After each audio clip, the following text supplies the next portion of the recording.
Imagine you're lying in bed, the weight of a long day slowly dissolving as your mind begins to drift. Take a deep breath, drop your shoulders, allow your heartbeat to slow, safe and calm. Have you ever wondered why the harder you try to control everything, the more exhausted you become? And no happier? The problem isn't your goal. It's the way you cling to it. The tighter you grip, the more it slips away. An ironic law of psychology. The result? Anxiety, self-blame, sleepless nights, and a nameless emptiness. In this video, I'll show you a different path. Letting go in the right places to become stronger. Not quitting, but changing your approach. You'll get 3 keys you can practice tonight. 1. The control dichotomy to cut 70% of pointless pressure. 2. Intentional letting go to reclaim deep focus. And 3. A 5-minute pre-sleep ritual that shifts your brain into a peaceful state. No detours, no empty slogans, just small, steady, psychologically grounded steps. Now take another deep breath, and let me guide you through this question. How do you stop trying so hard and still go far? Streetlights fall into soft golden squares on the wall. The day is over, but a few noises still refuse to leave. Take a deep breath, drop your shoulders, and let your heartbeat be allowed to slow down. Tonight, we touch a small but resilient seed. Acceptance. A short sentence, like the day's final exhale.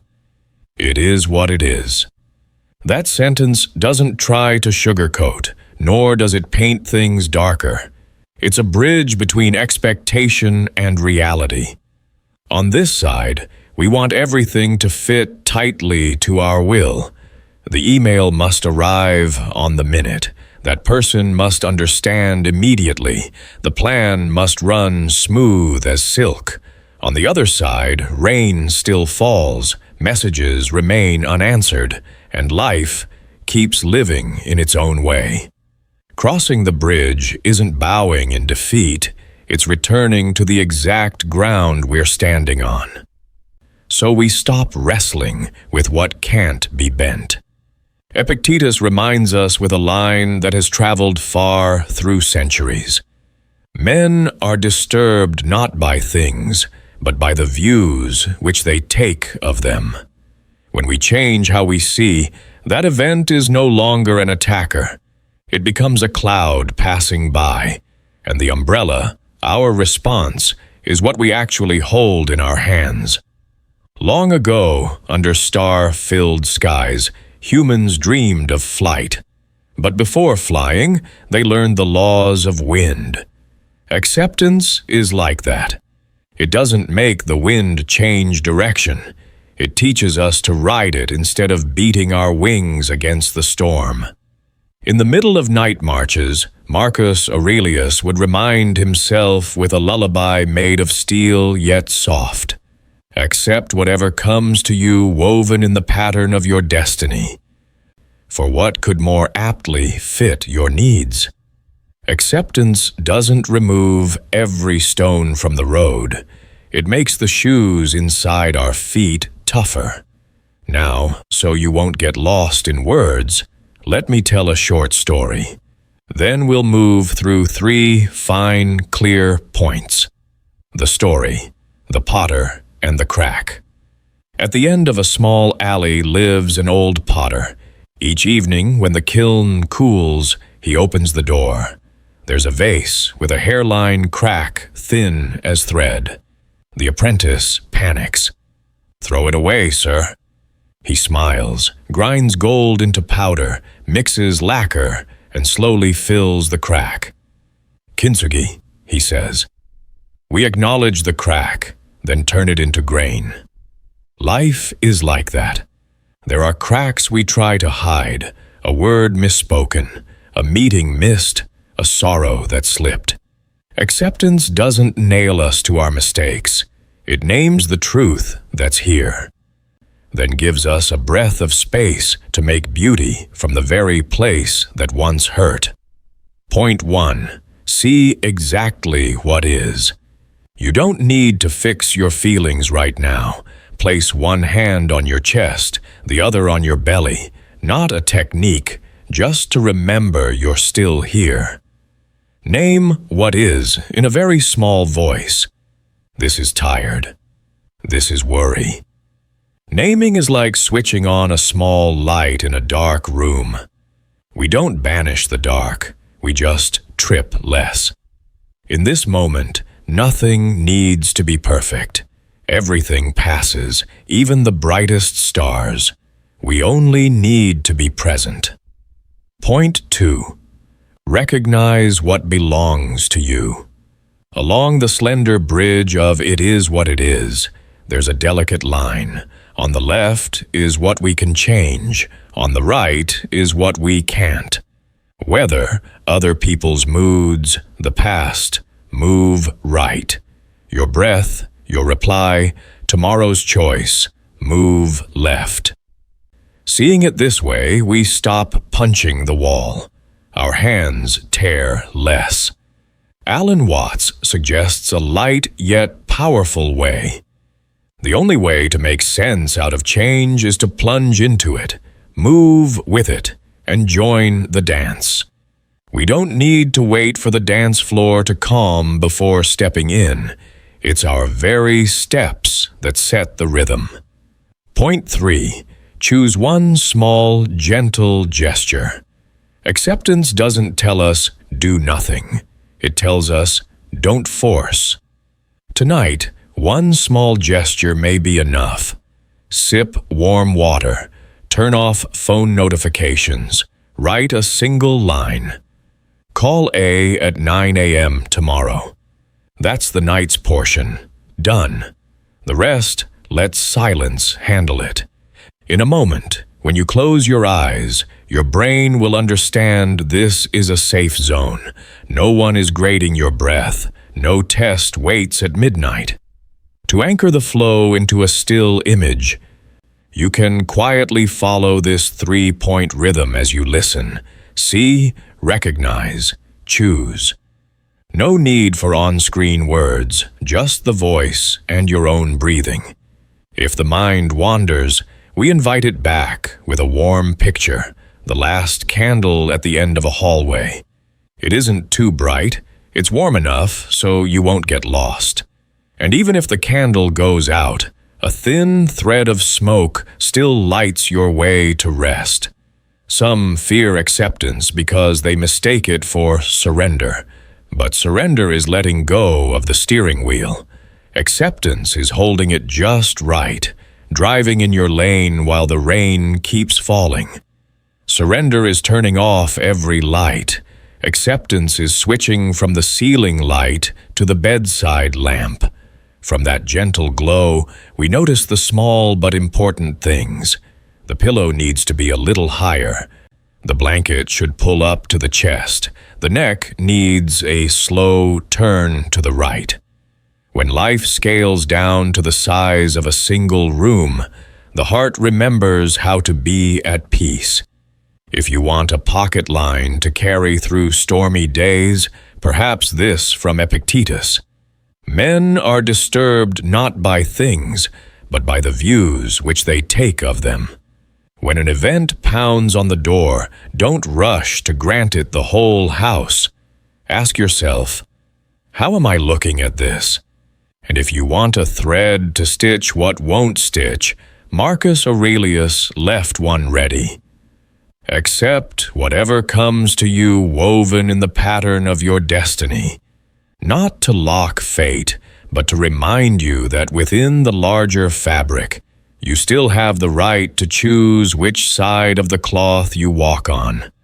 Long ago, under starry skies, people dreamed of flight. Now, in this small room, we dream of another kind of flight, gliding over a heavy day without dropping ourselves.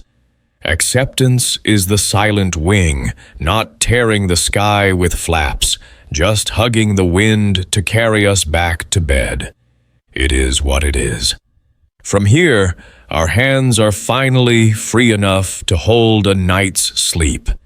And if a tiny worry still lingers somewhere along the blanket's edge, you can say to it, "Maybe tonight, I don't need to fix anything. I just need to breathe." Inhale like drawing a thin curtain. Exhale like setting a dry leaf to drift past the window. Breath is the shortest road home. The phrase, "It is what it is a small gate, always open. When you close your eyes, the wooden bridge in the picture is still there, the warm light at its head still waiting. No one is rushing you to the other side. You can pause in the middle of the bridge, listen to the water below your feet, and know you've stepped away from the noisiest part of the day. Everything passes, even the brightest stars. And you, right now, have the right to drift a little slower. Take a deep breath and let it down. Here is safe. Here is enough. Here, acceptance blooms, like a small flower in the palm of your hand. We are standing in the middle of the bridge, listening to the water flow beneath our feet. From here, we take a few more steps to meet teachers from east to west. Each one offers a key as thin as a leaf, just enough to open a door within you. When I'm done reading, you only need to keep one key that fits tonight. The others will have their turn sooner or later. Idea 1. Epictetus. See clearly where you stand. At the head of the bridge, Epictetus stands silent like a tree's shadow. He doesn't ask us to strain more. He simply points to a fine line on the wood. On this side is what we can do. On the other is what doesn't belong to us. He speaks in a voice like setting down a backpack. Men are disturbed not by things, but by the views which they take of them. When we change our view, a creaking door is no longer the end of the world. And a late message doesn't turn into judgment. Tonight, perhaps you don't need to fix the entire ocean. Only keep your breath in your own hands. Idea 2. Lao Tzu, go with water. A few steps further, we meet Lao Tzu sitting by the bank, scooping water with his hand, smiling. The highest good is like water. Water does not contend. It seeks the low places, nourishes roots, smooth stone. Wu-wei isn't doing nothing. It's not forcing. Push a door against the wind and your hands go numb. Turn around, go with the wind, and your clothes feel light. On some nights, advance is knowing when to stop. Do is knowing when to let go. If we ease the grip on must finish now, tomorrow's heart won't have to apologize for burning too long. Idea 3. Marcus Aurelius, turn adversity into a lamp. The fog thickens at the bend. A tent appears. Inside, Marcus Aurelius is writing. He reminds himself and reminds us. Accept whatever comes to you woven in the pattern of your destiny, for what could more aptly fit your needs? Adversity isn't a saboteur, it's a prop for skill building. Rough wood sharpens the plane. Bumpy roads steady the hands on the wheel. Instead of gritting your teeth to recite the day's faults, try lighting a candle within. This is the exercise the universe has assigned me. Idea 4. The Buddha. See that everything passes. Under the canopy, the Buddha places a hand on the earth, his voice light as falling leaves. All conditioned things are impermanent. Suffering arises from craving attachment. We clutch a moment to keep it still like a photo, then hurt when it keeps flowing. The four truths aren't complicated. Life has suffering. Suffering sprouts from clinging. There is a path to put it down, and that path is made of mindful steps. Tonight, you might begin with the simplest things. Sip warm water, breathe deeply, and whisper, "Everything passes, even the brightest stars." Idea 5, Nietzsche, embrace the day you have. At the end of the bridge, the fire crackles. Nietzsche looks at us with ember-like eyes, yet his words are gentle. My formula for greatness in a human being is amor fati, that one wants nothing to be different, not forward, not backward, not in all eternity. Amor fati, to love one's fate, isn't loving injustice. It's stopping the waste of life on if only. Like accepting the cold and putting on a warm coat instead of standing in the wind, scolding winter. When we say yes to the present, less energy leaks into resistance and returns to nourish action. Idea 6, Alan Watts, dance with the music. On the sandy shore, Alan Watts nudges our hand toward the glittering surface. The only way to make sense out of change is to plunge into it, move with it, and join the dance. You don't have to know every beat before you dare to step. We learn the rhythm by stepping.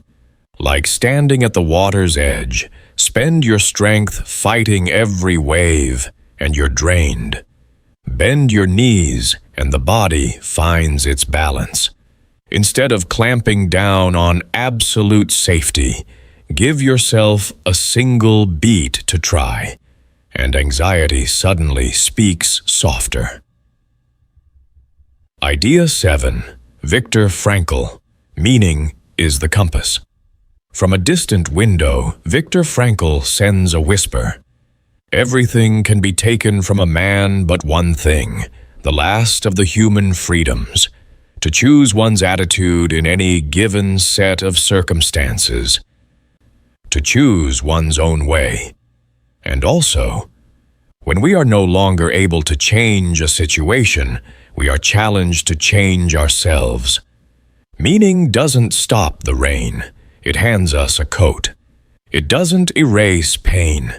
It places a hand on our shoulder and walks with us. If the old question is, why do I have to bear this? Tonight, try a new one. Who can I become by going through this? Keep your focus. Now, so you don't get lost in the fog, let me bundle it into 3 threads. Thread 1. See. Epictetus and the Buddha teach us to see rightly.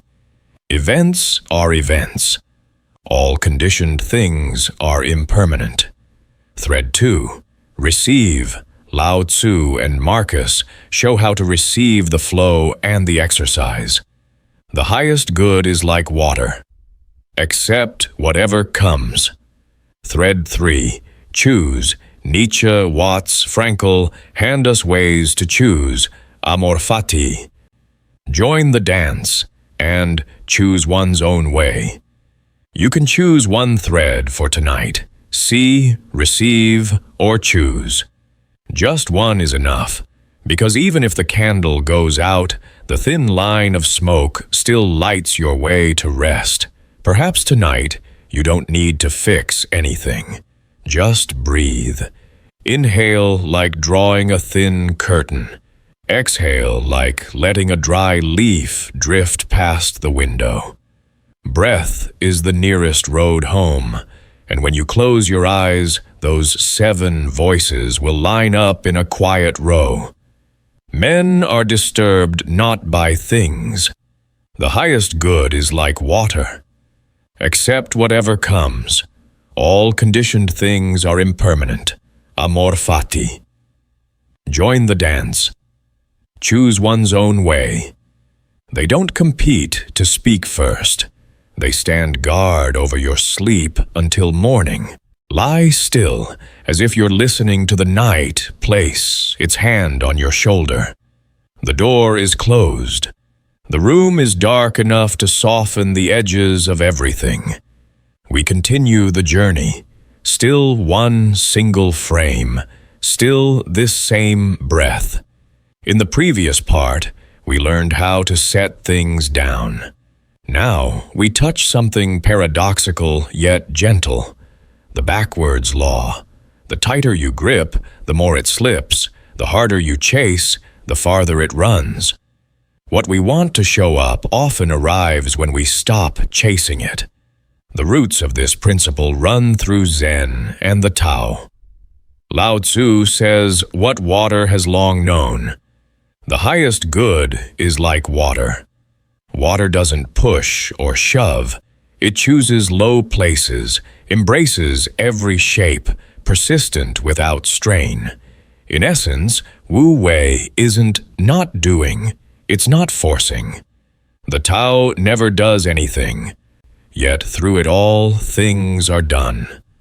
When we stop pressing the gas, while stuck in mud, the wheels can finally get free. When we thrash less in the river, the water gets less tired carrying us. The backwards law, put simply, is the art of easing force at the right moment, so force becomes your ally. The one who carried this principle into Western ears like a tune that's easy to hum is Alan Watts. In The Wisdom of Insecurity, he points to a familiar contradiction. The desire for security and the feeling of insecurity are the same thing. The more we try to cast a concrete block of safety, the more we notice it cracking. He also reminds us with a bodily image so close to home, you can't forget it. To hold your breath is to lose it. Try to clutch your breath. At that very moment, the breath leaves you. Let go, and it returns. Strange, but true. Peace doesn't come by clamping down. It sprouts when we loosen our grip. And here is that well-known refrain from Watts about life's purpose. It was a musical thing, and you were supposed to sing or to dance while the music was being played. The point of music isn't the final note, it's the playing. The point of dance isn't a frozen photo of a perfect move, it's the dancing. When we live as if life were an exam to be turned in, we miss the song. When we allow ourselves to sing off-key, to misstep a beat, the music can finally move through us. Now, so you don't get lost in words, let me tell a small story, then gather it into 3 fine, clear points. Short story: The Kite and the Keeper of the String. Late afternoon, the hill breeze carries the smell of warm grass. A child runs after a kite, gripping the string tight. The kite jerks, wobbles, wants to fall. The father says softly, "Loosen it a little." The moment the string gives, the kite soars, not because it's abandoned, but because it has enough freedom to catch the wind. The child laughs. The kite doesn't need a rigid string. It needs the string just right. Point 1. Strain less for a feeling. Stay with the experience. The backwards law says, the harder you try to feel happy, the more you feel short of happiness. Happiness is sunlight on a wall. Chase it, and it runs. Sit down, open the window, and the light comes in on its own. Instead of forcing a pleasant state, do a gentle action. Turn off notifications, sip warm water, put the phone away from the bed. Don't force fall asleep now. Simply create the conditions for sleep to find you. Point 2. Control results less. Hold the process close. Want to write better? The more you obsess, write well now, the stiffer your hands get. Instead, set a 20-minute timer. Write badly if you must, but write consistently. Want to be calmer? The more you command, "Calm down now," the faster your heart races. Instead, breathe 4 in, 6 out steadily. When the string is loosened to the right degree, the kite meets the wind. When we're faithful to the task, results often fall into place. Point 3. The play is in the playing. Watts nudges us with a mischievous smile. Life isn't a straight line from preschool to grave, each point a checkpoint. Life is a score of music. It was a musical thing. Let each day have small places to set down. Drink tea as drinking tea. Listen to rain as listening to rain. When eating, just eat. When sleeping, just sleep. Zen has whispered this since long ago. Everything passes, even the brightest stars, but it's precisely because it flows that we get the chance to be here with it. You might be thinking, so is this resignation? No. The backwards law doesn't tell us to freeze. It tells us to drop useless force so we can act in accord with the current's law. Lao Tzu already said it. The Tao never does anything, yet through it all things are done. Water has no muscles, yet it wears down stone. A musician doesn't shout, yet the whole hall listens. The strength of trying less isn't laziness, it's right force, right time, right direction. If you want to try it tonight, here's a 60-second ritual within a still frame. Seconds by 10. Place a hand on your chest and receive 1 heartbeat as if receiving an old letter. Seconds 10 to 40. Breathe 4 in, 6 out. Don't force it deep, just a little longer. To hold your breath is to lose it. Seconds 40 to 60. Whisper a sentence that isn't a command. Okay, just like this is enough. If the mind runs, invite it to sit beside you. No chasing it away, no flattering it. Just sit. You'll notice something curious. When we don't force sleep, the eyelids grow heavier. When we don't force quiet, the room grows quieter. Like a pebble falling into a lake, you don't have to pull the ripples outward. The ripples open themselves. To anchor the flow, we wrap the backwards law into 3 down-to-earth words. See, loosen, play. See, notice where you're straining. Straining to be cheerful, skillful, serene. All of it tires you. Loosen. Ease off the instant expectations. Must be happy now. Must be calm now. Loosen doesn't mean quit. Loosen means give the string some slack. Play. Return to the smallest present action. Rinse the cup, fold the blanket, turn off the light. The doing is life itself. Long ago, under star-filled skies, they realized, to fly, you must first know there is wind. So it is with us. To be at peace, you must first know there is night. You don't need to find a perfect note to make life blaze with light. It was a musical thing. You're invited to sing right now, even if it's only a melody as thin as breath. If you need an image to carry into sleep, picture the candle at the end of the hallway. It isn't too bright. It simply keeps you from stumbling. And even when the candle goes out, the thin line of smoke still lights the path to your rest. Perhaps tonight, you don't need to fix anything. You only need to breathe. Inhale like drawing a thin curtain. Exhale like letting a dry leaf drift past the window. When you close your eyes, the lake in the picture remains still. The rings keep spreading. You don't have to count them. They don't need your counting. The backwards law doesn't demand instant belief. It invites you to notice. Try less, and life softens a notch. grip less, and sleep steps one pace closer. And tomorrow morning, when you open your eyes, you'll understand why music doesn't wait for the last note to be beautiful. It's beautiful while it's being played. Hear the night close like a just folded book, its cover still warm from your hands. We've spoken about trying less so life softens. Now, borrowing the lens of modern psychology, let's look deeper into two common traps of our age: performance anxiety and the paradox of choice. Both are like invisible strings. The more you pull, the tighter they bind. And here's the gentle thing: loosen just a little, and your breath returns. Part 1. Performance anxiety. When we try to control ourselves. Do you remember standing before a crowd, throat dry, hands trembling, mind tangled like thread?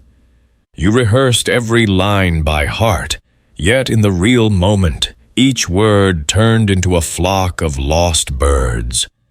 People call it choking under pressure. Psychology describes the phenomenon of paralysis by analysis. The more you try to control every micro movement, the motor brain that runs on habit and feels short circuits, as if asking a musician to think in words at the exact note that's sounding. Daniel Kahneman offers a key that fits the lock. Nothing in life is as important as you think it is when you are thinking about it. Thinking, fast and slow. When we focus too hard on one thing, don't mess up, don't forget, don't shake. That thing swells to cover the entire surface of consciousness, and skills that were once smooth suddenly jam. What we're thinking about becomes everything, pushing us out of flow, where the body does what it has trained to do, and the mind merely listens for the beat. Imagine a pianist. At home, they let the hands know the way. On stage, if they start gluing their eyes to each finger, each key, each potential mistake, the hands instantly forget the road. Not for lack of talent, but for surplus interference.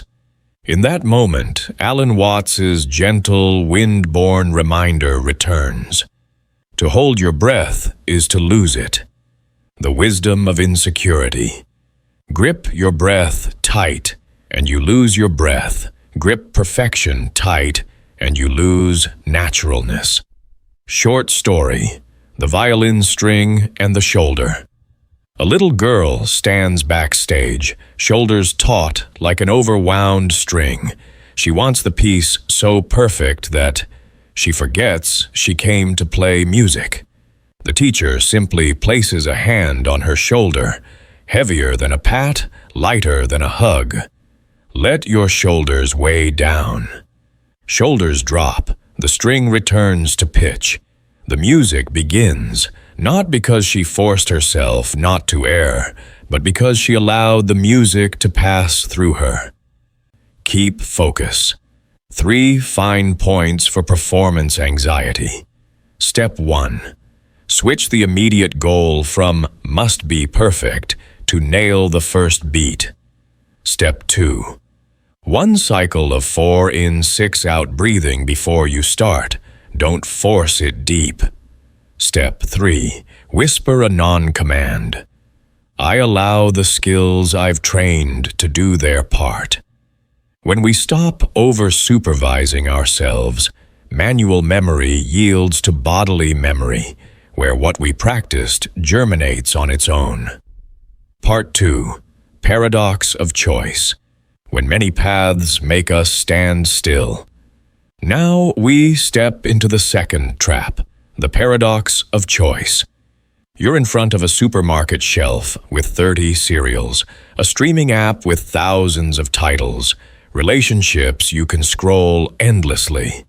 Strangely, more should feel better, but instead, we tire more, move slower, and after choosing, we regret more. Herbert A. Simon saw this early. A wealth of information creates a poverty of attention. 1971. Abundance of information leads to scarcity of attention. We have too many things to look at and too little gaze to place. Barry Schwartz names it fully in a pocket knife-sized book, The Paradox of Choice, Why More is Less. As options increase, the burden of self-blame and comparison rises. I could have chosen better. We turn every decision into a courtroom where we are summoned as witness and cross-examined by a single word. If. Short story. The Rower and the Riverbanks. A rower travels a river, with meadows on both sides lovely enough to ache.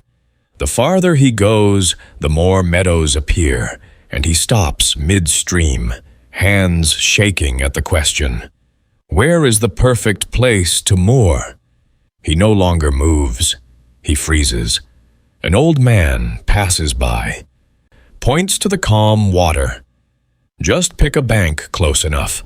Only there will you know if it's truly beautiful. Here's the paradox. We want the best, so we stall and choose nothing. Or after choosing, we shred our choice with hundreds of what-ifs. When we compare what we have to an infinite set of what we don't, dissatisfaction is almost guaranteed. Keep focus. 3 fine points for the paradox of choice. Step 1. Shrink the problem before solving. From 20 options, 3 criteria, shortlist 3 options.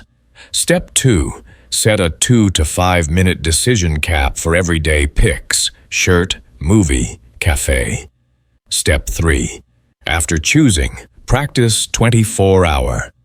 No look back. Don't revisit old options. Don't read more reviews. We don't need the best every moment. We need good enough for now. Life happens inside the decision we're using, not in an infinite field of hypotheticals. Part 3. A gentle splice. From mind science to night habits. If we had to tie both traps with one thread, we'd knot it around the word excess. Excess control breeds paralysis, performance anxiety. Excess possibility breeds regret, paradox of choice. The antidote isn't ignore everything, but the right dose. A little trust in the body you've trained, a little structure for the choices you make, and the rest, let life do life's part. Tonight, you don't need to study an entire psychology chapter.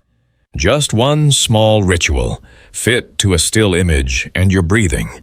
60-second ritual. Untangle, 0 to 10s. Place a hand on your chest. Hear the heartbeat. Don't count. 10 to 30s. If you're worrying, do it perfectly. Switch to do the first beat. 30 to 60s. If you're stuck in too many options, narrow to 3 criteria. Pick one. Good enough, then no look back till morning. You'll notice something curious. When we don't force quiet, the room quiets. When we stop demanding the absolute best, dinner suddenly tastes better, simply because attention has returned to our hands. Herbert Simon already reminded us, information's wealth makes attention poor. We practice making attention rich again by wasting less of it on things we aren't using right now. Long ago, under star-filled skies, people dreamed of flight. But before flying, they learned to read the wind. Before optimizing, we learn enough. Everything passes, even the brightest stars. And even today's imperfect choices, tomorrow, looking back, may turn out to be kintsugi veins on the vase of our life. If you need a pocket line, take Kahneman's. Nothing in life is as important as you think it is when you are thinking about it. When a thought suddenly grows oversized, step back half a pace, drop your shoulders, sip warm water. Nothing needs fixing right now. You only need to breathe. Inhale like drawing a thin curtain. Exhale like setting a dry leaf adrift past the window. When you close your eyes, the hourglass on the table keeps flowing, neither waiting for you to start, nor hurrying you to go faster. Your task is simply to set it down. The room is dark enough that the table corner stops making noise. And yet, in the left corner, the phone screen still breathes blue light. A work message just arrived. Then a meeting notification. And somewhere an email knocks like a neighbor who knows the passcode. We live in an always-on era, when the border between work and life is as fogged as dew on glass. The more we cling to the pace, the more hollow and drained our hearts feel. We have flown. The phone in our hand is a pair of wings. But then, on some nights, those wings turn into the figure-8 shackles of attention. Herbert A. Simon said it early, like a prophecy. A wealth of information creates a poverty of attention. The wealth of information gives rise to the poverty of attention. When every window is open, which wind still feels cool? When every ding is urgent, what remains important? Short story: The Lamplighter and the Street That Never Sleeps. There was a lamplighter in the city. Each night he walked the streets, switching off lights, keeping space for the night to rest. One day, the city replaced the bulbs with smart lights. They turned themselves on for motion, for noise, for news. Wherever he walked, the lights came on. At the end of the street, his eyes stung as if filled with grit. He understood. If no one is willing to turn things off, night will cease to be night. Thread 1. Why are we depleted? In always-on mode, our brains stay on low alert continuously. Not quite danger, but enough for cortisol to drizzle into the bloodstream like misting rain. There's no clean break for recovery. Daniel Kahneman reminds us, nothing in life is as important as you think it is when you are thinking about it. Thinking, fast and slow. When we keep thinking about work while brushing our teeth, eating dinner, getting ready to sleep, work swells to fill the entire sky of consciousness. Everything else shrinks, and the heart runs dry. And the paradox is this: the more we try to keep up with everything, the later we become for ourselves. The meal goes cold, a loved one's gaze arrives late, and sleep comes later still. Blaise Pascal wrote in Pensée, "All of humanity's problems stem from man's inability to sit quietly in a room alone." In truth, sitting quietly alone today isn't hard because of a lack of time. It's hard because of a surplus of signal. Thread 2. When boundaries blur. Once, going to work meant leaving home. Coming home meant leaving work. Now, the living room and the meeting room are separated by one icon. We confuse being alive with being available. And every time we open the phone to just take a quick look, we donate another finger joint to someone else's attention network. The result, we become a transfer station. Everything passes through, very little settles. Alan Watts chuckles softly, but the sentence is stern. To hold your breath is to lose it. The wisdom of insecurity. Grip your breath. You lose your breath. Grip readiness. You lose life. Breath is beautiful because it goes in and out. Life is beautiful because there is day and night. Without an off phase, even lights grow tired. Thread 3. 3 quiet switches. So you don't get lost in words, let's gather 3 gentle switches you can flip tonight. Still within a single, still frame. Switch 1. Soft boundary. Set a cutoff time for notifications, e.g. 9 p.m. No grand declaration, just silence the work channels. If something is truly urgent, they'll call. Everything else, let silence do silence's work. Switch 2. Shift change ritual. Before moving from the work shift to the life shift, do one tangible thing. Wash a cup, close the laptop, write 3 lines of a tomorrow list. When the hand closes a task, the brain understands the shift is over. Switch 3. One screen only. At night, allow just one window, either a book or a calm playlist, or the dark. When many windows are open, wind turns to storm. Short story. The ribbon on the wrist. A young woman ties a pale blue ribbon on her left wrist. Whenever she's about to pick up her phone after 9 p.m., she touches the ribbon and asks softly, "Does this feed me or drain me?" If it feeds, a song, a page of a book, she smiles. If it drains, an email, an argument, she sets the phone down like placing a pebble out of her pocket. After a week, sleep arrives earlier than she expected. Turns out, peace doesn't wait for grand solutions. It waits for a soft enough cue. Thread 4. The gift of here and now. When we stop scattering ourselves across tabs, something strange happens. Depth returns. The depth of a meal that smells of hot soup. The depth of a conversation where eyes know how to listen. The depth of a sleep unjolted by a ding. And oddly, that makes us more effective at work, because attention is no longer depleted. Turning the lights off on time isn't anti-work. It's engine maintenance for tomorrow. Thread 5. A 90-second ritual to exit. Always on. 0:20s. Place the phone face down, an arm's length from the bed. 20 to 60s. Breathe 4 in, 6 out.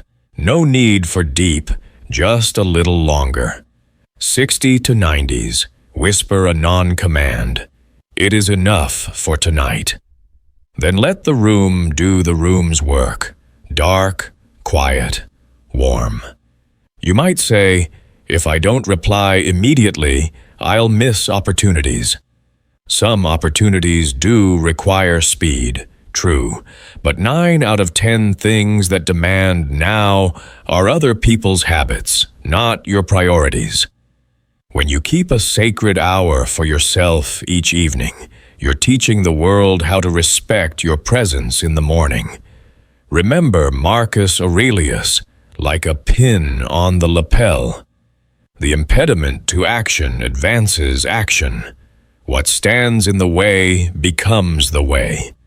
The obstacles of our era, noise, fragmentation, can become the doorway if we set boundaries and practice silence as a skill. Everything passes, even the brightest stars. And those unread emails, they'll still be there in the morning. If you need an image to carry into sleep, think of the candle at the end of the hallway. It doesn't set the house ablaze. It shines just enough to keep you from stumbling. And even when the candle goes out, the thin thread of smoke still lights the path to your rest. Perhaps tonight, you don't need to fix anything. You only need to breathe. Inhale like drawing a thin curtain. exhale like setting a dry leaf adrift past the window.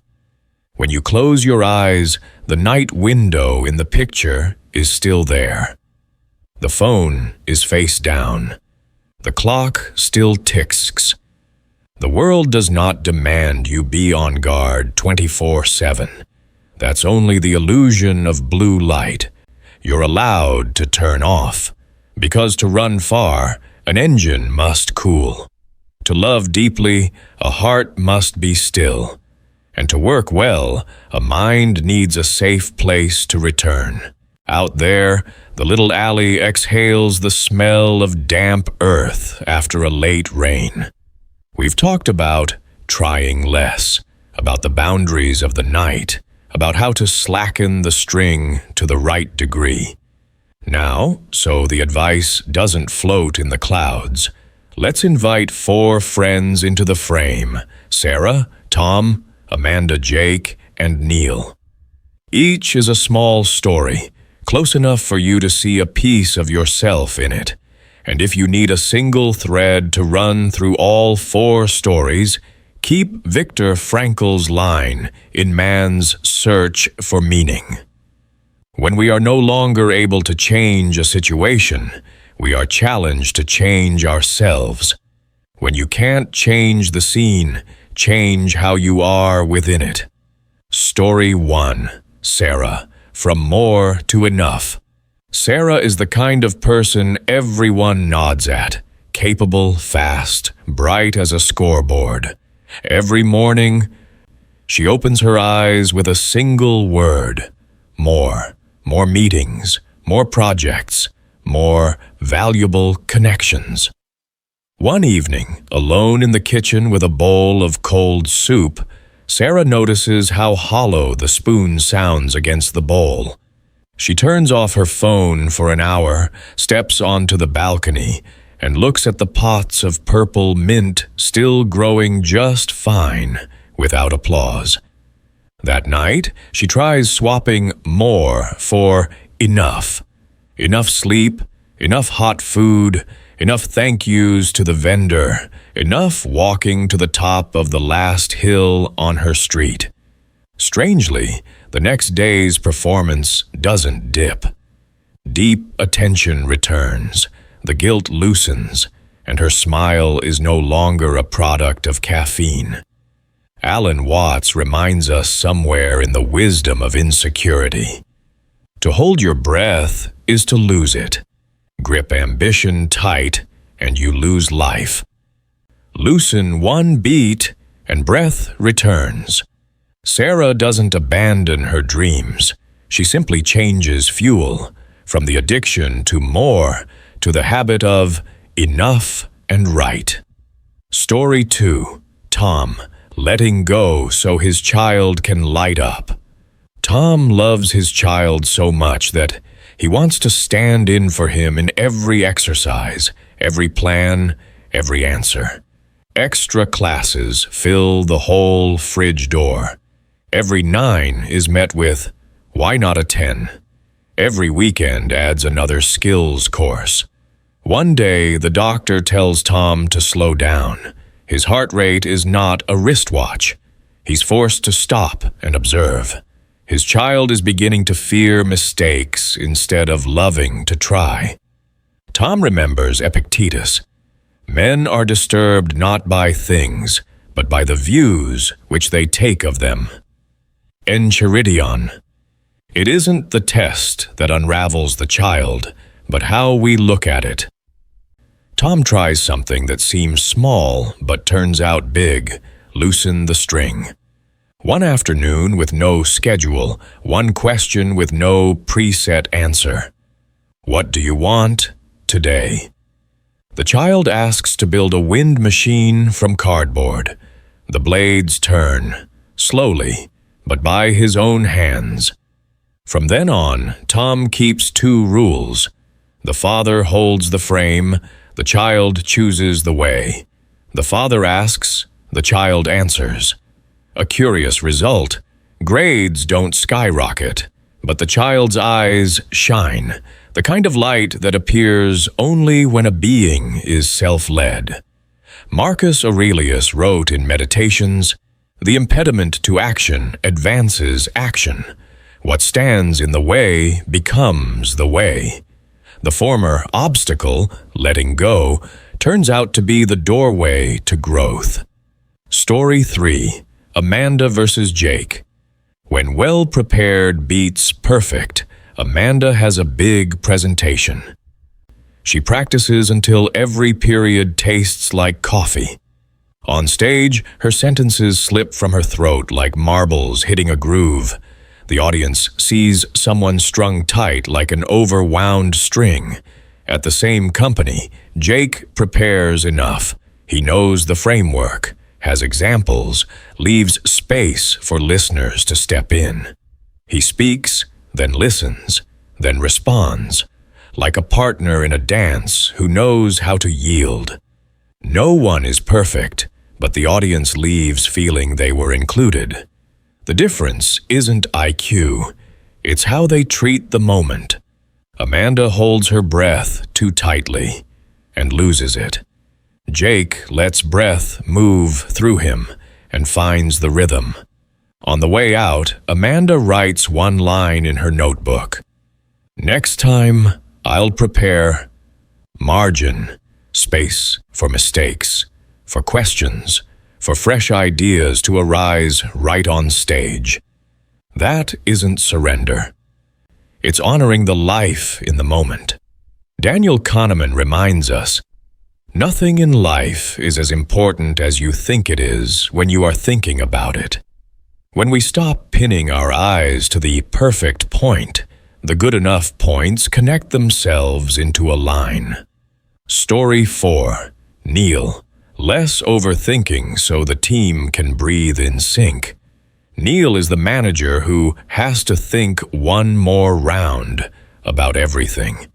He fears being wrong, so every decision needs 3 backup plans and 10 pages of analysis. Projects slow. The team's fire dims. One day, a competitor launches a week earlier with a product that isn't perfect but is usable. Neil realizes thinking more isn't the same as thinking deeply. It just strands the boat mid-river. He tests a 2-beat rule. 1. Gather enough data. 2. Make a small decision within 48 hours. Measure real feedback. Then adjust. After a month, his team laughs more, meetings are shorter, and while the work isn't a 10, it's in users' hands. Neil sticks a line from Frankel on his screen to remind himself, we are challenged to change ourselves. Shifting from idealize to iterate fast doesn't make him less careful. It makes him closer to reality. To keep you from getting lost in words, I'll bundle the 4 stories into 3 threads, spoken slowly. No need to show text. Thread 1. Enough. From Sarah to Jake, the secret isn't abandon your dreams, but prepare enough, live enough. Enough isn't mediocre.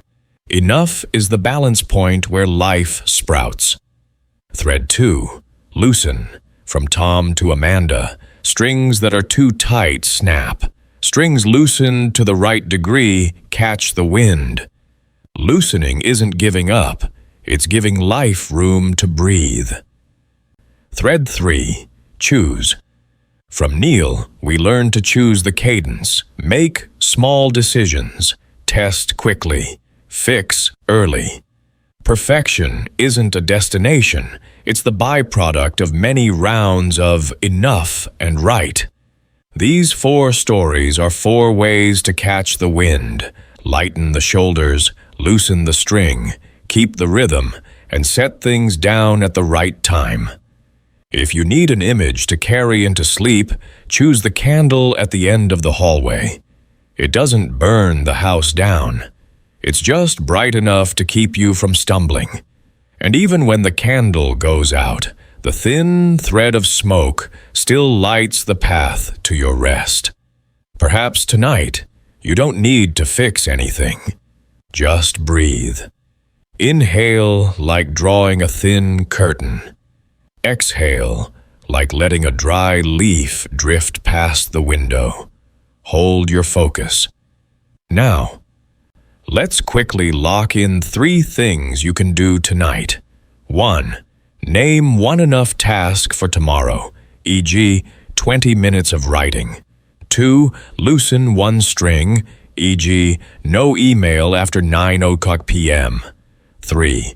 Choose one small decision and make it in 5 minutes. When you close your eyes, the village road in the picture is still wet with dew, the warm lamp still waiting. These stories don't force you to become someone else. They simply open a door for your lighter self to step through. Marcus Aurelius once reminded us, the impediment to action advances action. Today's obstacles, fatigue, perfectionism, fear of mistakes, can also become the doorway if we know how to loosen the string and choose the cadence. After the very down-to-earth stories in the previous part, this is the moment I place a small toolkit in your hands, light as a key, yet enough to open the door to peace.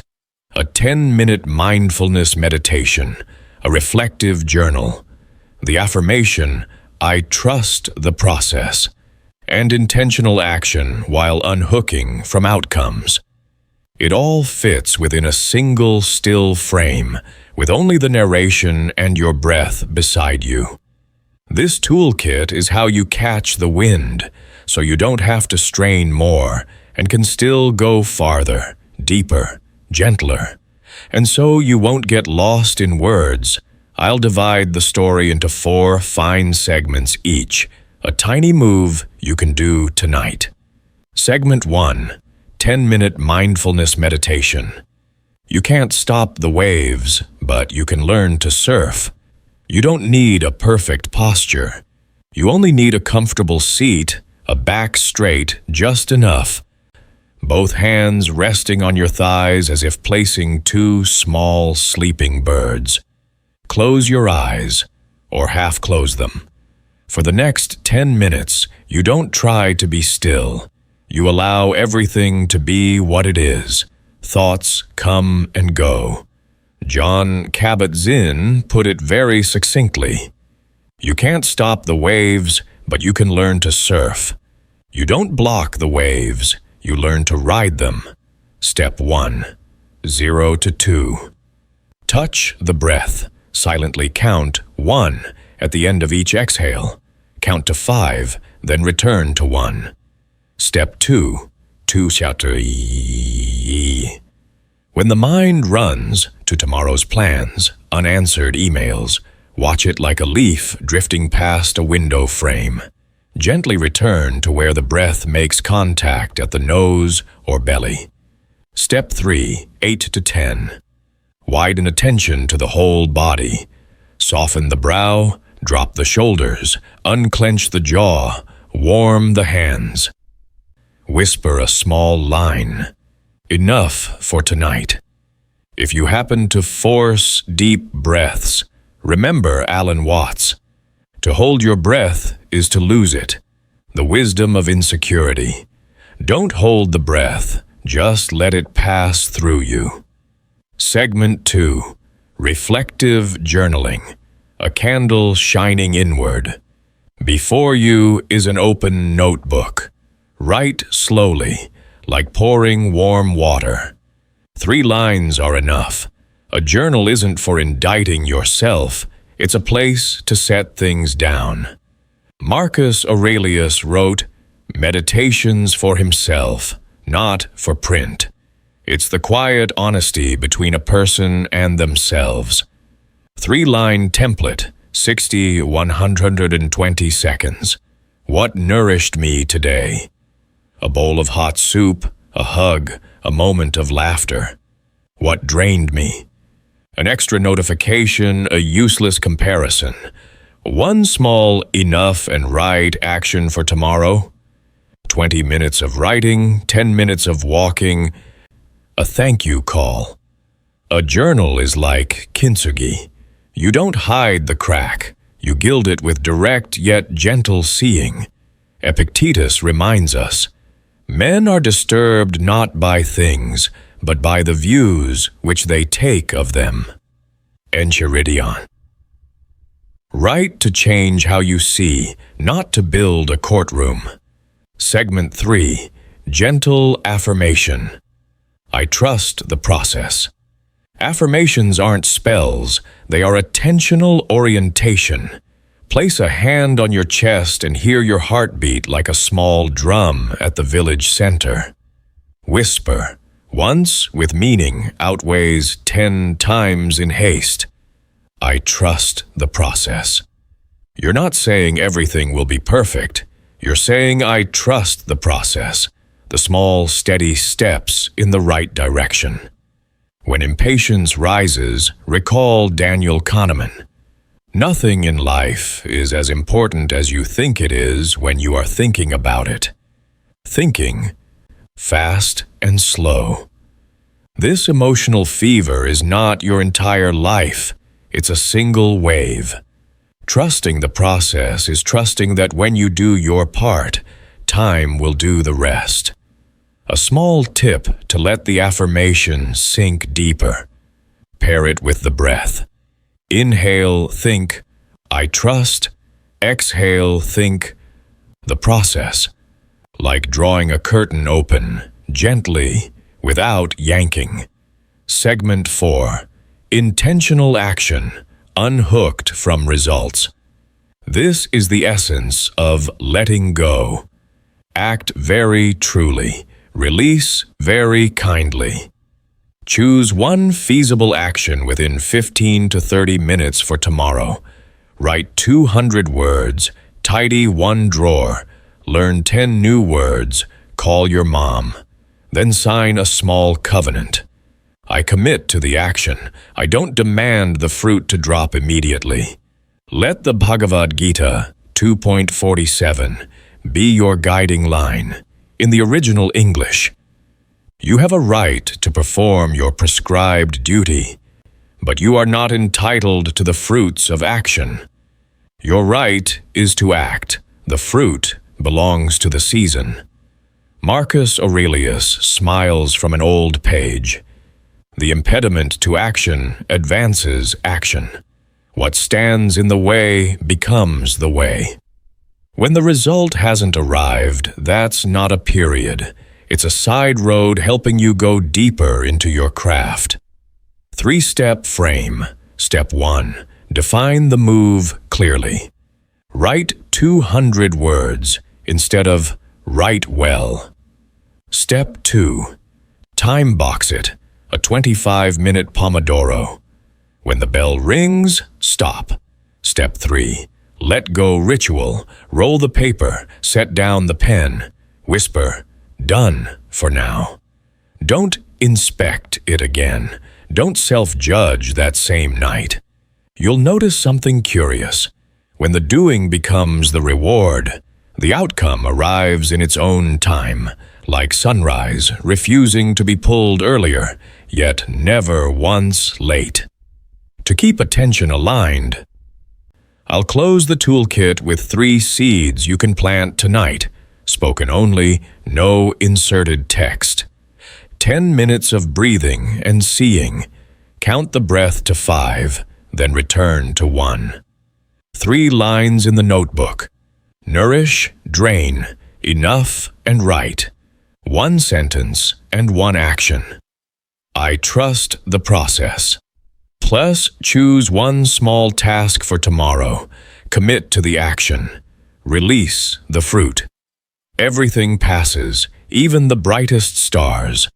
The candle flickering on the table, even if it goes out, the thin ribbon of smoke still lights the path to your rest. Perhaps tonight, you don't need to fix anything. You only need to breathe. Inhale like drawing a thin curtain. Exhale like setting a dry leaf adrift past the window. Breath is the little boat. Habit is the oar. And peace, you'll realize, doesn't lie at the end of the river. It lives Write in the next stroke. When you close your eyes, the notebook is still open, the pen still there, the candle still golden. The letting go toolkit doesn't demand you become someone else. It simply invites you home. Home to the rhythm of body, of words, of being human. And if you need a pocket line to carry into tomorrow, keep this from the Bhagavad Gita. You have a right to perform your prescribed duty, but you are not entitled to the fruits of action. Do your part with full presence. The rest, let time do the work that only time can do. Imagine you're lying still, the scent of warm tea slipping through the curtain, dawn knocking with a gentle light like a soft cotton towel. We're holding the letting go toolkit in our hands. Now, I invite you to fold it into a way of living. 7 small beats, repeated like breathing. So the day moves slowly. The mind stands steady yet stays soft. Long ago, under a star-filled sky, people dreamed of flight. And before taking off, they learned to keep balance. These 7 beats are your steady stance for the day. Beat 1, morning, gratitude, plus a reminder of the dichotomy of control. Open your eyes. Don't rush to hold the whole world. Hold one thing to be grateful for.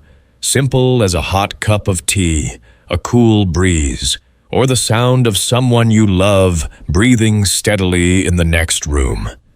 Then whisper Epictetus's line, as if placing the spirit of your new day into the right drawer. Some things are in our control and others not. Enchiridion 1. You have authority over your own mind. Clouds, wind, and other people, let them do their part. Marcus Aurelius gently reminds you. You have power over your mind, not outside events. Realize this and you will find strength. Meditations. Strength isn't in controlling the sky. It's in choosing your stance as you walk beneath it. Beat 2. Welcoming discomfort. Cold shower, edge pushing to build grit.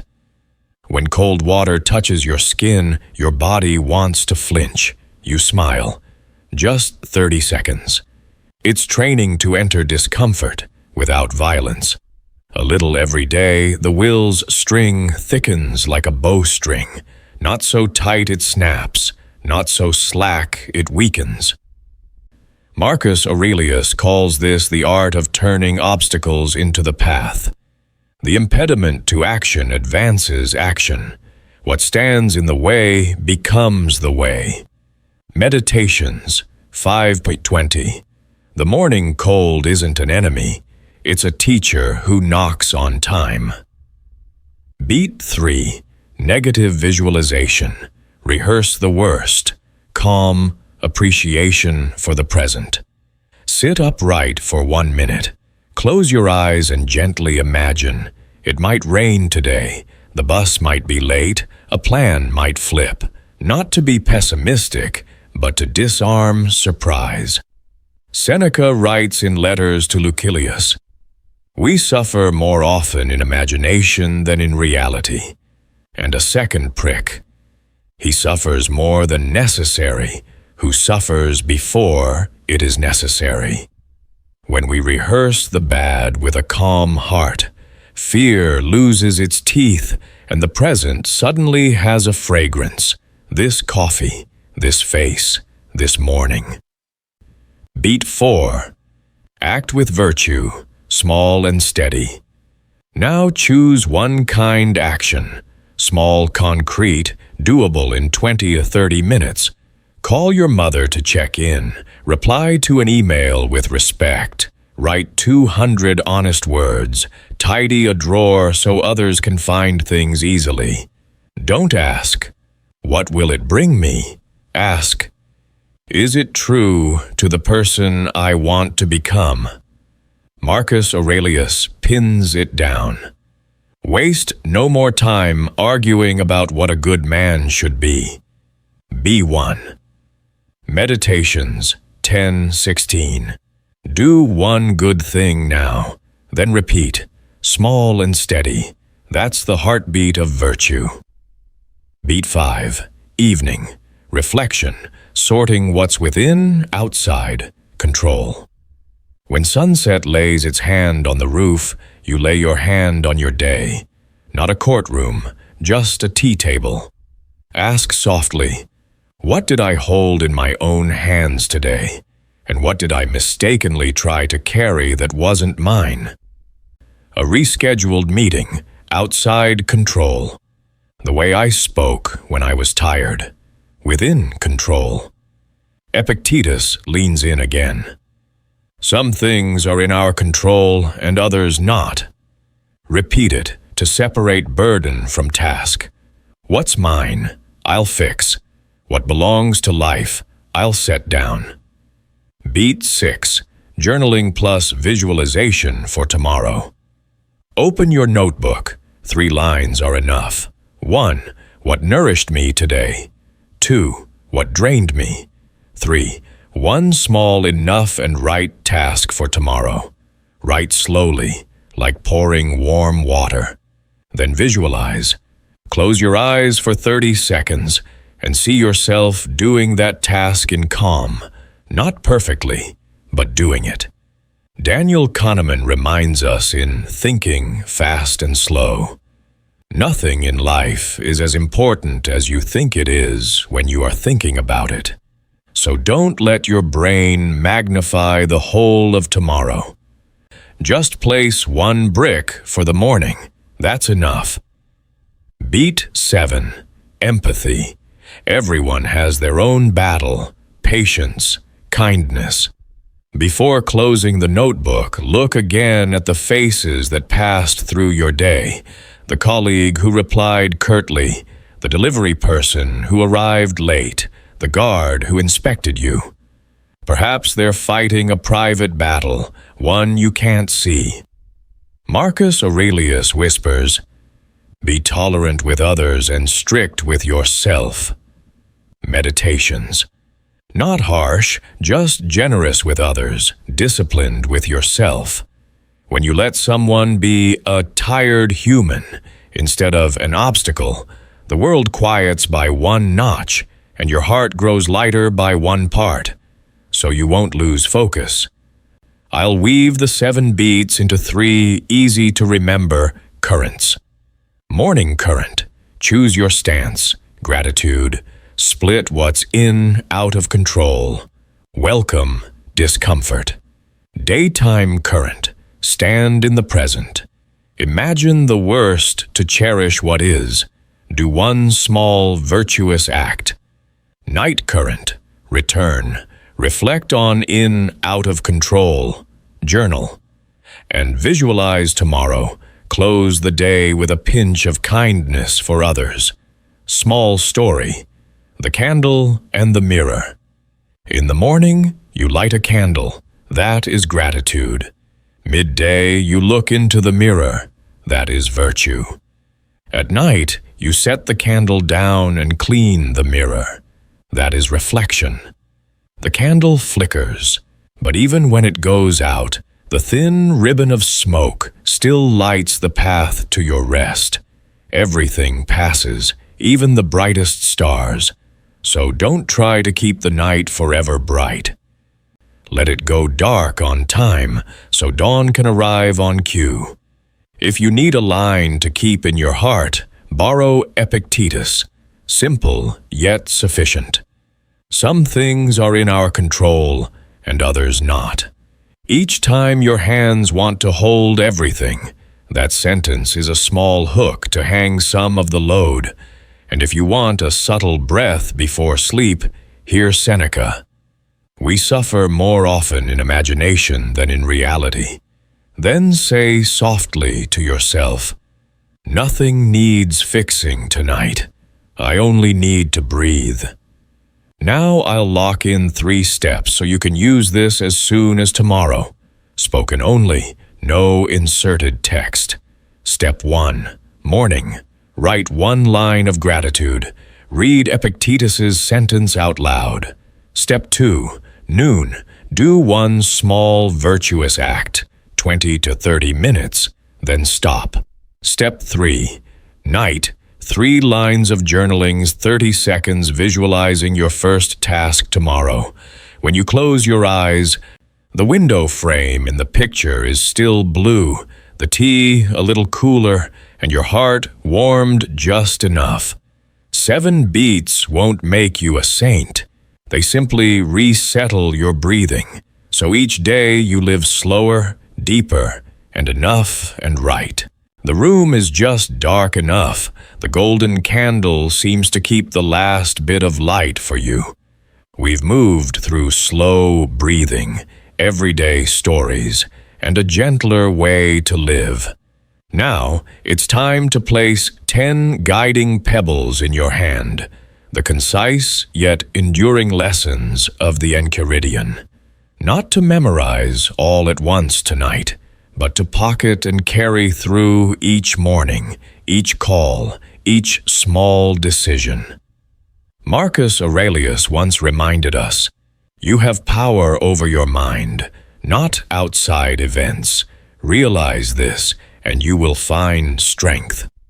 The lessons that follow are how to set your hands back on the wheel, know what to hold, what to release, where to go, and with what kind of step.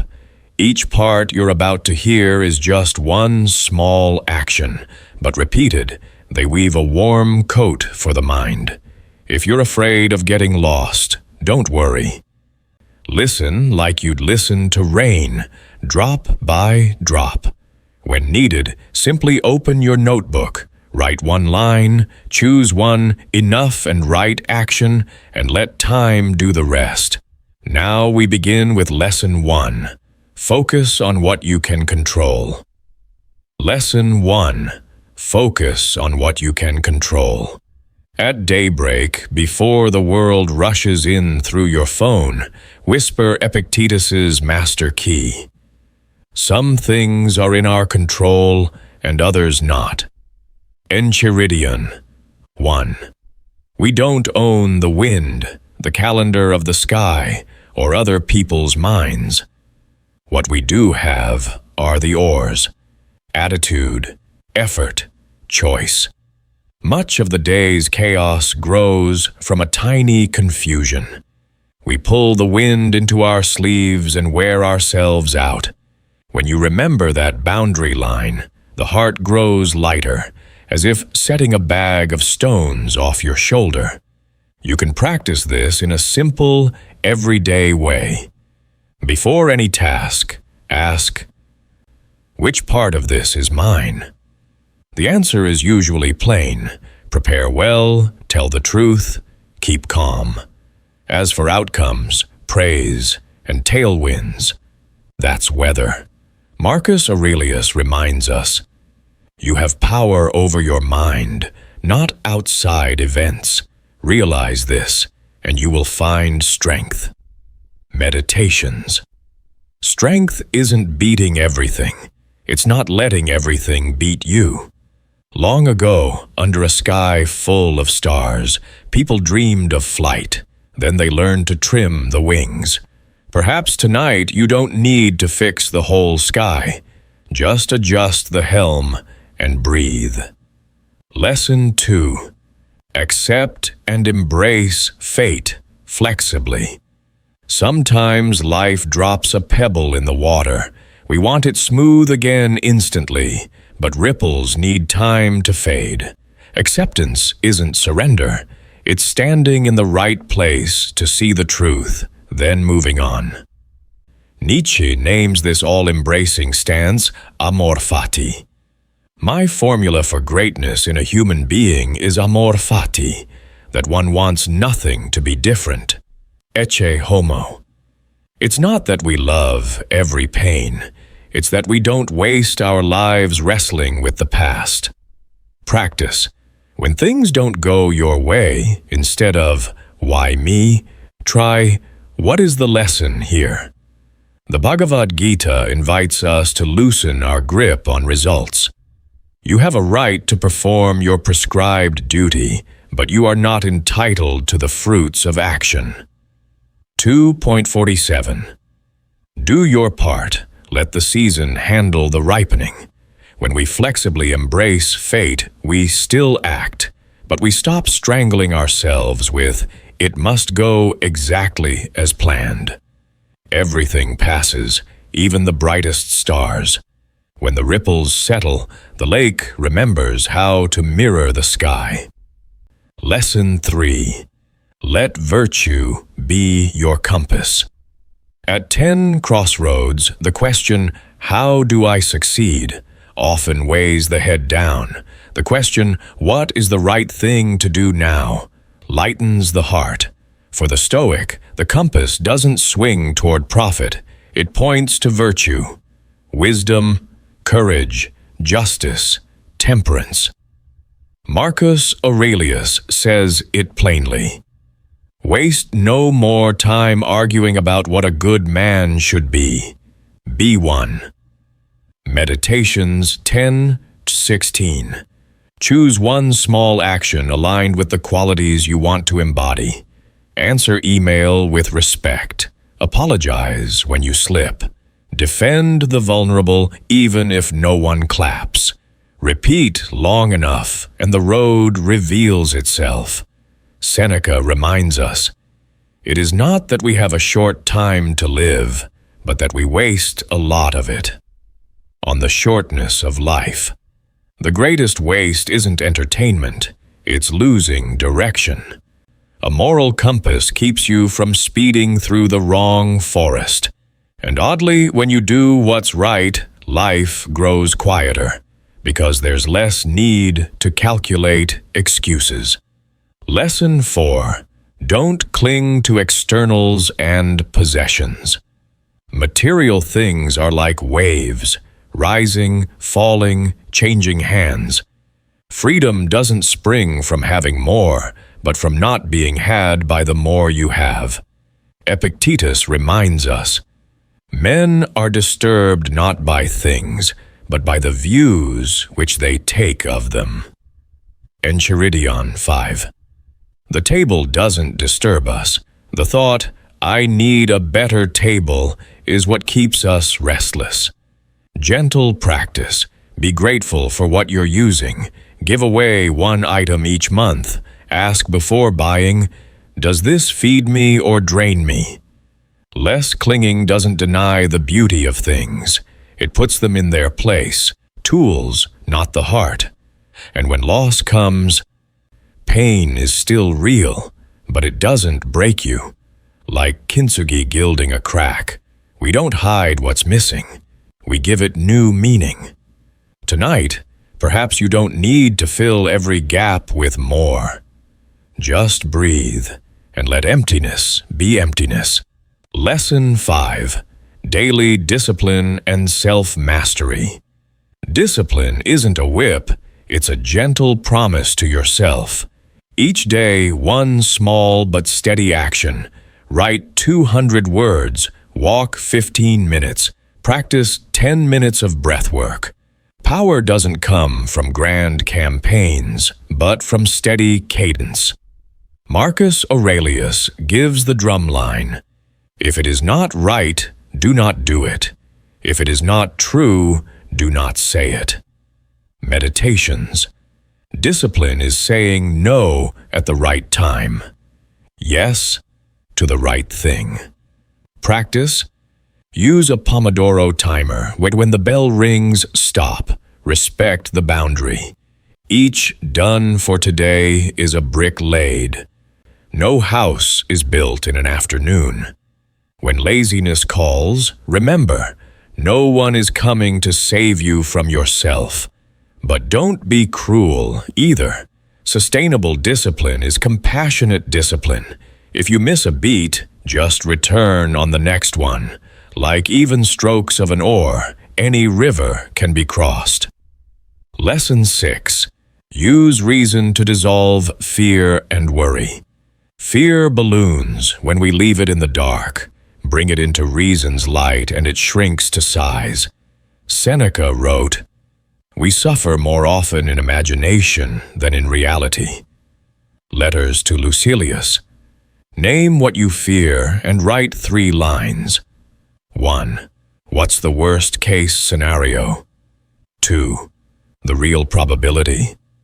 3. What will I do if it happens? Usually the mind exaggerates. Daniel Kahneman nudges us. Nothing in life is as important as you think it is when you are thinking about it. Thinking, fast and slow.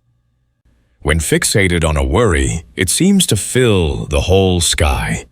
Look away, and the sky is still vast. Using reason isn't denying emotion. It's the handrail that helps emotion walk safely down the stairs. Tonight, if you're unsettled, try 3 lines and breathe 4 to 6 slowly.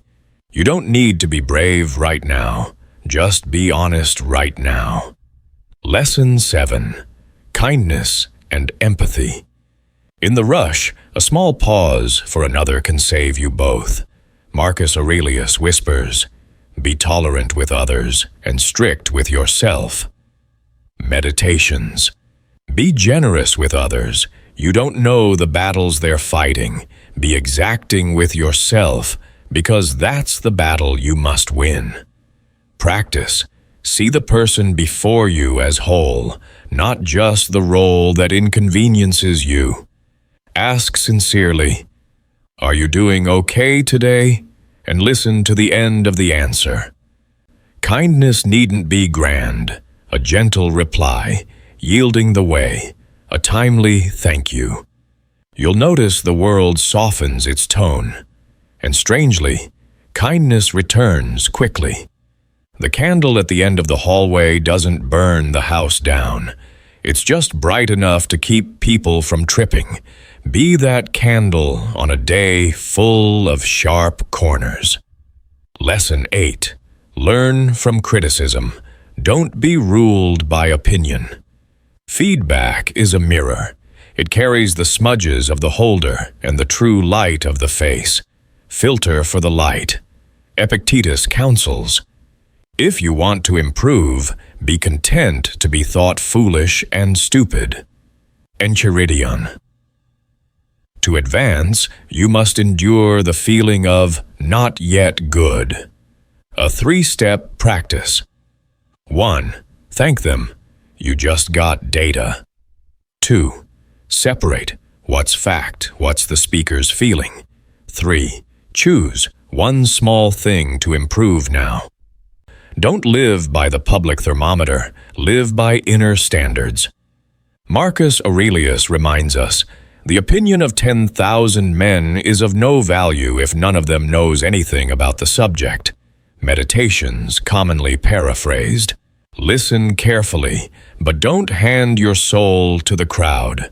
You're the only one who will live a lifetime with your work. Make it true to you. Lesson 9. Resilience. Treat obstacles as training. Life lays stones not to block you, but to help you step higher. Marcus Aurelius's line we've repeated, but it's worth carving into the handrail.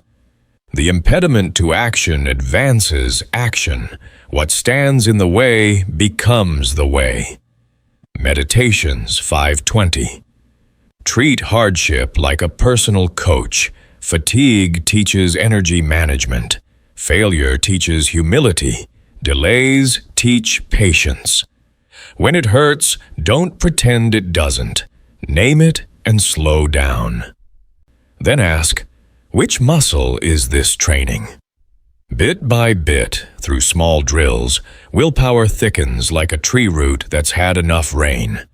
Seneca encourages, difficulties strengthen the mind as labor does the body. Dialogues. Everything passes, and when it does, what remains in you is endurance. Lesson 10. Daily reflection. Small but steady progress. At day's end, Place a hand on the day you've lived like resting it on a dear friend's shoulder. Not judgment, understanding. Write 3 lines. What fed you? What drained you? 1. Enough and right action for the morning. Repeat nightly, and you'll watch a footpath become a boulevard. Marcus Aurelius was a diary keeper for himself. Meditations wasn't written to publish, but to live. Don't hunt for a giant leap, look for the next step. 1 brick tonight, another tomorrow. The wall still stands in the end. If you miss a night, don't punish yourself. Return the next evening. Daniel Kahneman reminds us not to inflate a bad day. Nothing in life is as important as you think it is when you are thinking about it. Breathe, sleep, begin again. The candle flickers, then goes out. The thin ribbon of smoke still points the way to your rest. Perhaps tonight there is nothing to fix. You only need to breathe. No push notifications, no leaping into the work calendar. Only the clock ticking, a sliver of sunlight thinned as a thread, stitching the new day to your skin. Long ago, under a star-filled sky, people dreamed of flight. But before they flew, they learned to keep their balance. The following set of habits is how you keep balance. Small, everyday moves that weave a day slow enough to be peaceful, steady enough to move forward. Morning reflection, gratitude and impermanence set the tone for the day. Open your eyes and choose one thing to be grateful for. The warmth of a teacup, a window just dried of dew, the sound of someone you love breathing evenly in the next room. Pause for a few beats and remind yourself of impermanence. Everything comes and goes like clouds. Even the brightest stars drift on. Marcus Aurelius offers a gentle nudge. When you arise in the morning, think of what a precious privilege it is to be alive, to breathe, to think, to enjoy, to love. Meditations. Just a few grateful breaths can recolor the morning, like someone quietly drawing the curtain to let the light in, not sudden, just enough. Embrace discomfort, train willpower, widen your threshold. After tea, walk straight into a small inconvenience. 30 to 60 seconds of a cold shower. A 10-minute walk while you still want to linger in bed, cleaning a messy drawer, not to punish yourself, but to let your heart know. I can stay a little longer with discomfort without panicking. Marcus Aurelius pins a note to our foreheads. The impediment to action advances action. What stands in the way becomes the way. Meditations 5:20. When you willingly step into a little discomfort, the outside world stops feeling so frightening. You've grown a new muscle, slender but durable. Negative visualization. Rehearse the worst. Calm. Gratitude. Sit upright for 60 seconds. Close your eyes. Imagine. The meeting might run late, the project might wobble, rain might fall just as you step outside. Not to be pessimistic, but to diffuse the sucker punch. Seneca whispers, "We suffer more often in imagination than in reality." Letters to Lucilius. After you've foreseen a bit of bumpiness, you suddenly feel grateful for what you have. Clothes that are warm, a body that's whole, this sky that's blue. Rehearsing the worst is how the heart softens toward the present. Purposeful action, small tasks aligned with virtue. Midday. Choose one 20 to 30-minute task that matches the person you want to become. Write 200 honest words. Answer email with respect. Call your mother. Send the unsent thank you. Don't ask, does it benefit me? Ask, is it right? Marcus Aurelius is unequivocal. Waste no more time arguing about what a good man should be. Be one. Meditations 10:16. One small move, repeated daily, accumulates into a moral spine, the thing that keeps you upright even when the wind rises. Evening reflection. Review and set intentions for tomorrow.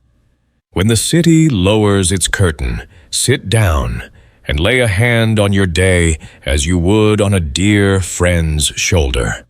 No trial, just understanding. Ask 3 questions. 1. What nourished me today? 2. What drained me? 3. What is one enough and right move for tomorrow? Epictetus gently reminds us of the golden boundary. Some things are in our control and others not. Enchiridion 1. Separate the task from the burden. What's mine, I fix. What belongs to life, I set down. Thank the day that has passed. No need to cling. No need to redo it tonight. Journaling and visualization. Clarify mind behavior patterns. Open your notebook and write 3 lines. Write slowly, like pouring warm water, so the words can draw your thoughts out of the fog. Daniel Kahneman warns of a mental habit. Nothing in life is as important as you think it is when you are thinking about it. Thinking, fast and slow. Journaling helps you see knots at their actual size.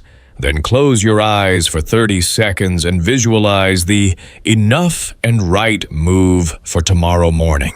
See yourself doing it in an ordinary breath. Not a perfect performance, just a person doing. The image is as light as setting a pair of shoes by the door. In the morning, you simply slip them on. Empathy. Everyone has their own battle. Patience, kindness. Before you close the notebook, recall the faces that crossed your day. The delivery person, 10 minutes late, the colleague who replied curtly, the guard, unusually strict. Maybe they're fighting their own battle, one you can't see. Marcus Aurelius leaves a line to hang near your heart. Be tolerant with others and strict with yourself. Meditations. Be open-hearted with others, disciplined with yourself. A well-timed "Are you okay?" can rescue someone's entire day and your own. Kindness is the kind of snowflake that quiets whatever it touches, so you won't be distracted. I'll bundle the habits into 3 easy-to-remember currents. Morning current. Choose your stance. Gratitude and impermanence. A small discomfort. Draw the in-out-of-control line. Daytime current. Stand in the present. Rehearse the worst. Choose one virtuous act. Stop when the bell rings. Night current.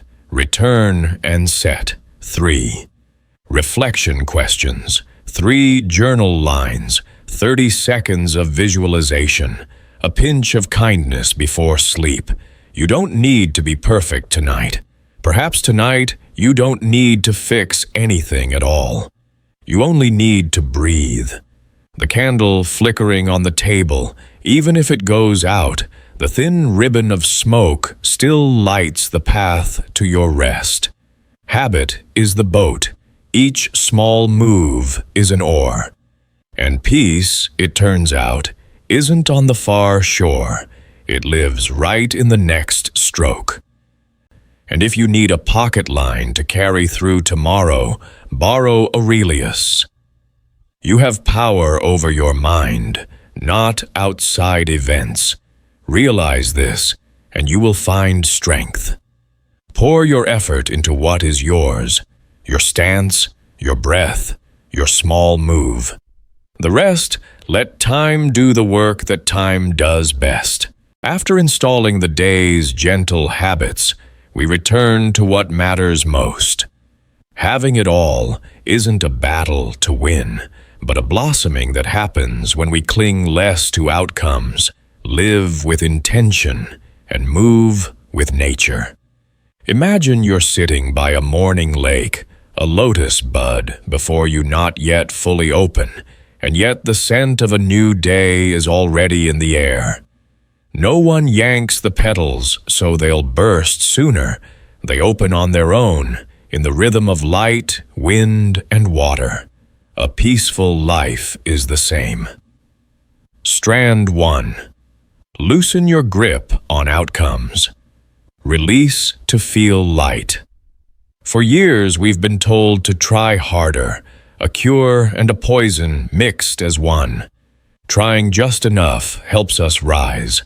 Overtrying tightens a noose around the heart. The Bhagavad Gita offers a line that's freed countless people from the trap of must have it now.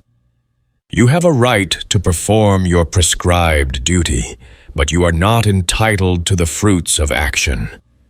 2.47. You have the right to act. The fruit belongs to the season.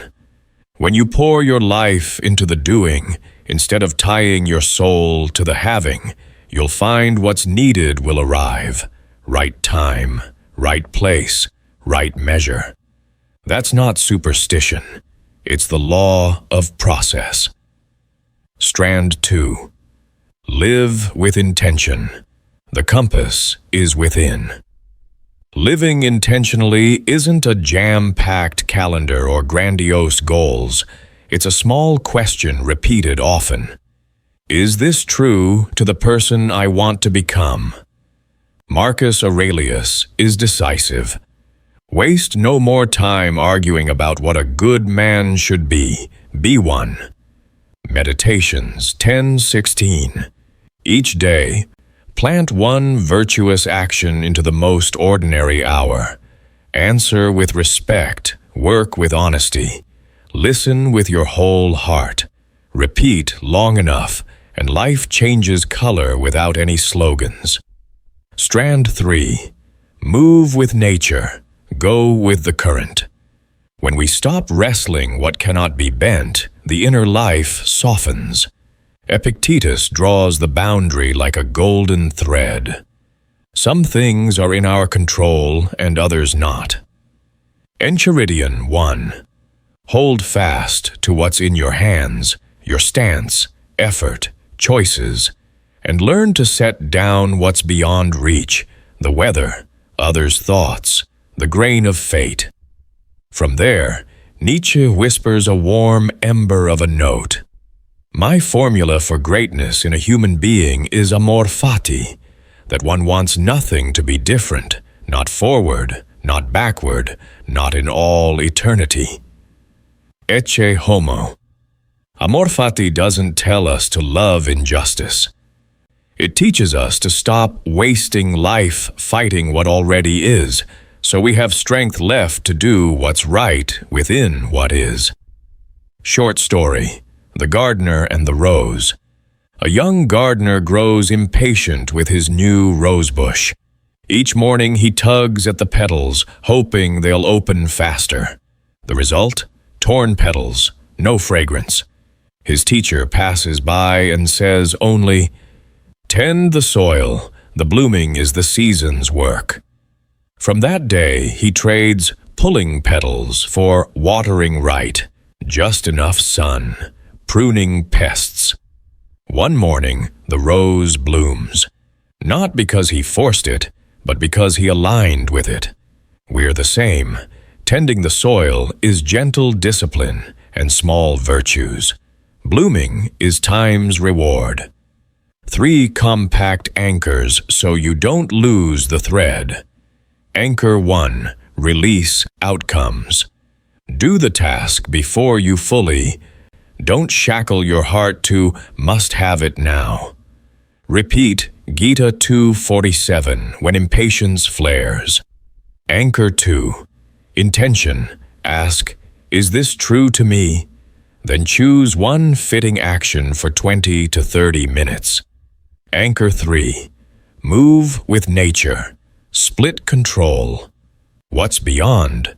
Set down. What's within? Act now. Emotional through line. Why this is having it all. When we cling less, energy flows back from anxiety to presence. When we live with intention, each day holds meaning. When we move with nature, the heart bumps less into sharp edges. In the deepest sense, everything is no longer a checklist crammed with ticks. It's a fullness that rises from within, even while the outside is unfinished. Viktor Frankl calls this the last freedom. Everything can be taken from a man but one thing, the last of the human freedoms, to choose one's attitude in any given set of circumstances, to choose one's own way. Man's search for meaning.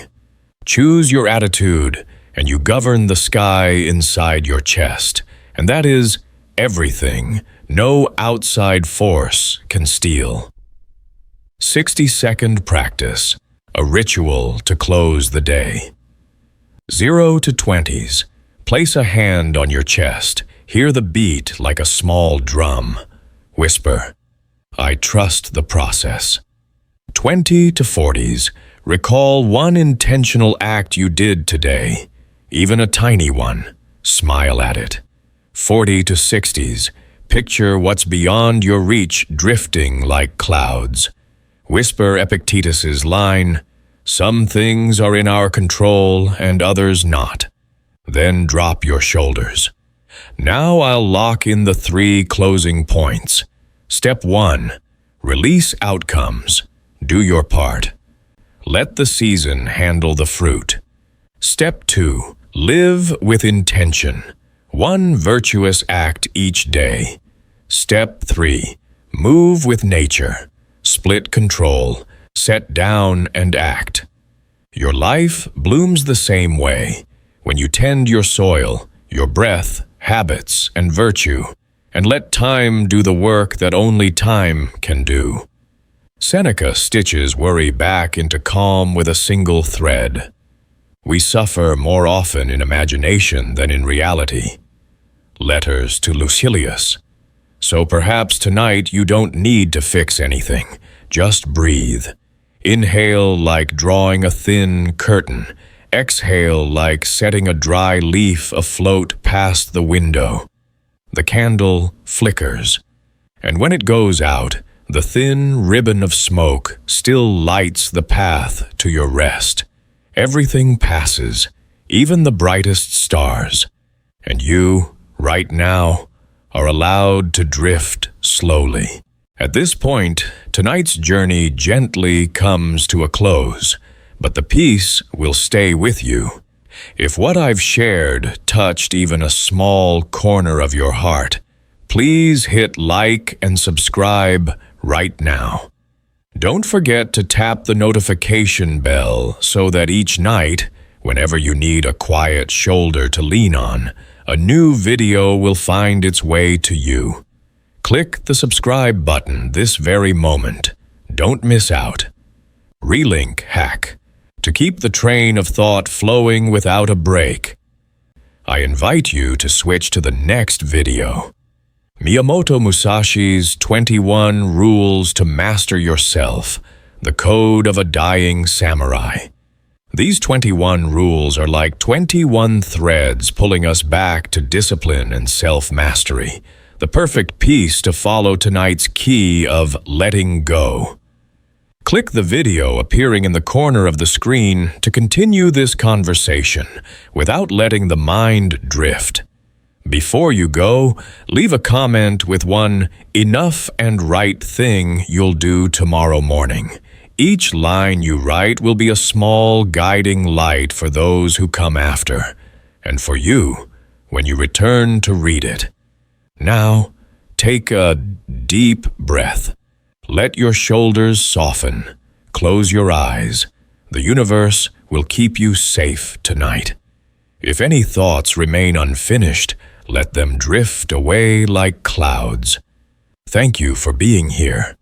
Sleep deeply and well. And remember, like, subscribe. Tap the bell, then head straight to the video on Musashi's 21 rules to keep building your practice of steadying the mind, holding your rhythm, living well.